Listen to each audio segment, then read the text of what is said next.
Mediante su capítulo 53, el profeta Isaías ofrece uno de los textos más utilizados por la Iglesia en la celebración del Viernes Santo. En la distancia de los siglos, ofrece uno de los fragmentos que se acercarán con mayor precisión a lo que sucederá en la pasión del Señor y el sentido salvífico que Jesús da al sufrimiento.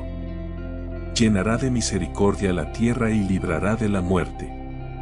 Es el sumo sacerdote que ha atravesado el cielo y señalado el camino a la humanidad, para que mantenga firme la confesión de la fe. Hebreo capítulo 4, versículo 4 al 16. Fue probado en todo, como nosotros, menos en el pecado.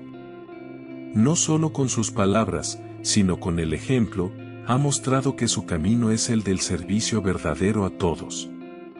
Tal es el recorrido que han de hacer también sus seguidores. El cristianismo tiene una moral propia que coincide con la única que conduce a la vida. No lo es la del egoísmo, la de levantar murallas, la que pugna por alcanzar el poder para dominar a los demás, la que pretende conseguir el dominio sobre los otros para sojuzgarlos.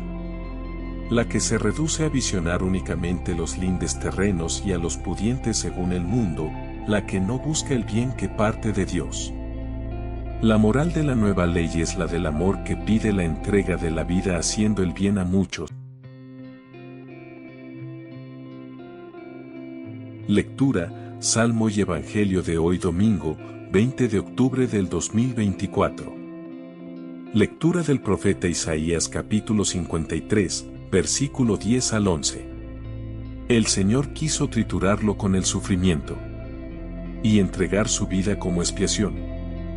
Verá su descendencia, prolongará sus años. Lo que el Señor quiere prosperará por su mano. Por los trabajos de su alma verá la luz. El justo se saciará de conocimiento. Mi siervo justificará a muchos, porque cargó con los crímenes de ellos. Palabra de Dios. Salmo responsorial 32. Respondemos. Que tu misericordia, Señor, venga sobre nosotros, como lo esperamos de ti. La palabra del Señor es sincera, y todas sus acciones son leales.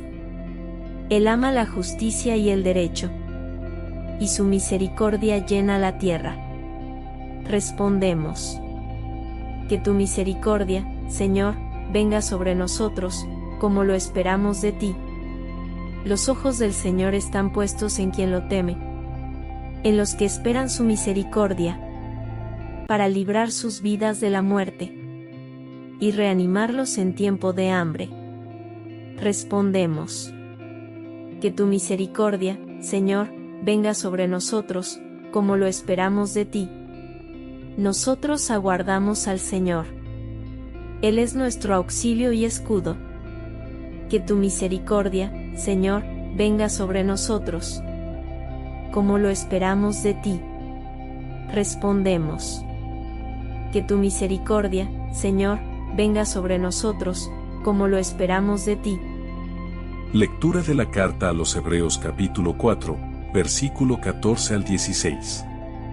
Hermanos, ya que tenemos un sumo sacerdote grande que ha atravesado el cielo, Jesús, Hijo de Dios, mantengamos firme la confesión de fe. No tenemos un sumo sacerdote incapaz de compadecerse de nuestras debilidades, sino que ha sido probado en todo, como nosotros, menos en el pecado. Por eso, comparezcamos confiados ante el trono de la gracia, para alcanzar misericordia y encontrar gracia para un auxilio oportuno. Palabra de Dios. Lectura del Santo Evangelio según San Marcos capítulo 10, versículo 35 al 45. En aquel tiempo, se acercaron a Jesús los hijos de Zebedeo, Santiago y Juan, y le dijeron: Maestro, queremos que nos hagas lo que te vamos a pedir. Les preguntó: ¿Qué queréis que haga por vosotros? Contestaron: Concédenos sentarnos en tu gloria uno a tu derecha y otro a tu izquierda. Jesús replicó: No sabéis lo que pedís. ¿podéis beber el cáliz que yo he de beber, o bautizaros con el bautismo con que yo me voy a bautizar? Contestaron: podemos. Jesús les dijo: el cáliz que yo voy a beber lo beberéis, y seréis bautizados con el bautismo con que yo me voy a bautizar, pero el sentarse a mi derecha o a mi izquierda no me toca a mí concederlo, sino que es para quienes está reservado. Los otros 10, al oír aquello, se indignaron contra Santiago y Juan. Jesús, llamándolos, les dijo: sabéis que los que son reconocidos como jefes de los pueblos los tiranizan, y que los grandes los oprimen. No será así entre vosotros. El que quiera ser grande entre vosotros, que sea vuestro servidor, y el que quiera ser primero, sea esclavo de todos. Porque el Hijo del Hombre no ha venido a ser servido, sino a servir y dar su vida en rescate por muchos. Palabra del Señor. Reflexión del Evangelio de hoy. Un Mesías que ha de sufrir. La primera lectura corresponde a un texto que se conoce actualmente como Trito Isaías, un discípulo lejano, quizá después del destierro de Babilonia, S.B., del gran maestro del S8, que ha dado nombre al libro. Pero además, este es uno de los textos más claros en los que se pone de manifiesto el valor redentor del sufrimiento, forma un conjunto con Isaías capítulo 52, versículo 13 hasta el capítulo 53, versículo 12, de tal manera que es la iglesia primitiva, después de lo que sucedió con la muerte y resurrección de Jesús, quien se atrevió a desafiar a la teología oficial del judaísmo y hablar de un Mesías que podía sufrir para salvar a su pueblo. Esto era lo que no admitía el judaísmo y lo que encontró la iglesia primitiva como la identidad de su Mesías Salvador. ¿Cómo podía ser eso que el Mesías no participara de los sufrimientos del pueblo? Un Mesías que viniera a pasearse en medio del pueblo sin experimentar sus llantos no sería un verdadero liberador. Si Dios sufre con su pueblo, también debía sufrir su enviado. La misericordia sacerdotal de Jesús. La segunda lectura continúa con la carta a los Hebreos en la que se nos muestra el papel del Hijo de Dios como sumo sacerdote. El autor quiere marcar las diferencias con el sumo sacerdote de esta tierra, que tenía el privilegio de entrar en el Sancta Sanctorum del Templo de Jerusalén. Pero allí no había nada, estaba vacío. Por ello, se necesitaba un sumo sacerdote que pudiera introducirnos en el mismo seno del amor y la misericordia de Dios que está en todas partes, cerca de los que le buscan y le necesitan. Para ser sacerdote no basta estar muy cerca de Dios, sino también muy cerca de los hombres y de sus miserias. Es eso lo que se muestra en este momento en el texto de la carta a los Hebreos en que se comienza una sección sobre la humanidad del sumo sacerdote. Este sumo sacerdote aprendió en la debilidad, como nosotros, aunque nunca se apartó del camino recto y verdadero, nunca pecó. Es uno de los pasajes más bellos en esta teología que el autor de la carta hace sobre el sacerdocio de Jesús. Esto da una confianza en el Dios al que Él nos lleva, que supera la rigidez de un sacerdocio ritualista o simplemente formal. El sacerdocio de Jesús se amasa en la debilidad de nuestra existencia para conducirnos al Dios vivo y verdadero, al que no le importan los sacrificios rituales, sino el corazón del hombre. Si bien el título de sumo sacerdote no es muy halagüeño y se usa poco en el NT, debemos reconocer que estos versos de la carta a los Hebreos logran una teología nueva del verdadero sacerdocio de Jesús. Es sumo sacerdote, porque es misericordioso. La propuesta de la gloria sin poder. El Evangelio nos ofrece una escena llena de paradojas, en las que se ponen de manifiesto los intereses de sus discípulos y la verdadera meta de Jesús en su caminar hacia Jerusalén. Ha precedido a todo esto el tercer anuncio de la pasión, Marcos capítulo 10, versículo 33. La intervención de los hijos del Zebedeo no estaría en sintonía con ese anuncio de la pasión. Es, pues, muy intencionado el redactor de Marcos al mostrar que el diálogo con los hijos del Zebedeo necesitaba poner un tercer anuncio. El texto tiene dos partes, la petición de los hijos del Zebedeo y la enseñanza a los 12. Es un conjunto que ha podido componerse en torno al seguimiento y al poder. de la misma manera que antes se había reflexionado sobre el seguimiento y las riquezas en el marco del camino hacia Jerusalén. Pensaban los discípulos que iban a conseguir la grandeza y el poder, como le piden los hijos del Zebedeo, estar a su derecha y a su izquierda, ser ministros o algo así.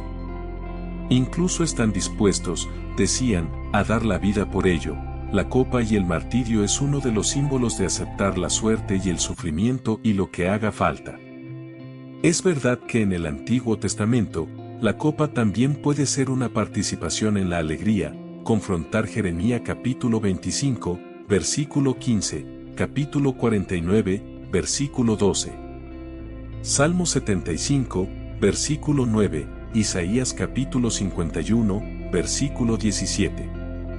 Podemos imaginar que los hijos del Zebedeo estaban pensando en una copa o bautismo de gloria, más que de sufrimiento. Sin embargo, la gloria de Jesús era la cruz, y es allí donde no estarán los discípulos en Jerusalén. Lo dejarán abandonado, y será crucificado en medio de dos bandidos. Fueron estos los que tendrían el privilegio de estar a la derecha y la izquierda, como ignominia que confunde su causa con los intereses de este mundo. Esta es una lección inolvidable que pone de manifiesto que seguir a Jesús es una tarea inconmensurable. Es verdad que los discípulos podrán rehacer su vida, cambiar de mentalidad para anunciar el Evangelio, pero hasta ese momento, Jesús camina hacia Jerusalén con las ideas lúcidas del profeta que sabe que su causa puede ser confundida por los que le rodean y por los que se han convertido en contrarios a su mensaje del reino. Los grandes tienen una patología clara, dominan, esclavizan, no dejan que madure nadie en la esencia ética y humana. Por el contrario, el Dios del reino, trata a cada uno con amor y según lo que necesita. Ahí está la clave de lo que quiere llevar adelante Jesús como causa, aunque sea pasando por la cruz. Un Dios que sirve a los hombres no es apreciado ni temido como tal por los poderosos, pero para el mensaje del Evangelio, ese Dios que sirve como si fuera el último de todos, merece ser tenido por el Dios de verdad. Es eso lo que encarna Jesús, el profeta de Nazaret. Llama la atención el dicho sobre el rescate, litron, por todos. Este dicho puede estar inspirado en Isaías capítulo 53, versículo 12. No se trata propiamente de sacrificio ni de expiación, porque Dios no necesita que alguien pague por los otros. No es propiamente hablando una idea de sustitución, aunque algunos insisten demasiado en ello. Es, en definitiva, una idea de solidaridad con la humanidad que no sabe encontrar a Dios. Y para ello Él debe pasar por la muerte. No porque Dios lo quiera, sino porque los poderosos de este mundo no le han permitido hacer las cosas según la voluntad de Dios. Pensar que Jesús venía a sufrir o quería sufrir sería una concepción del cristianismo fuera del ámbito y las claves de la misericordia divina. El Hijo del Hombre debe creer en el ser humano y vivir en solidaridad con él. El Cur Deus Homo, ¿por qué Dios se hizo hombre?, de Anselmo de Canterbury, debería haberse inspirado mejor en esta idea de la solidaridad divina con la humanidad que en la visión jurídica de una deuda y un pago, que sería imposible. Dios no cobra rescates con la vida de su Hijo, sino que lo ofrece como don gratuito de su amor. Antes de irte, recuerda dar me gusta, suscribirte, activar la campanita y compartir con las personas que te rodean, para que todos tengan el privilegio de escuchar la palabra de vida eterna. Dios te bendiga en el nombre poderoso de Jesús. Amén.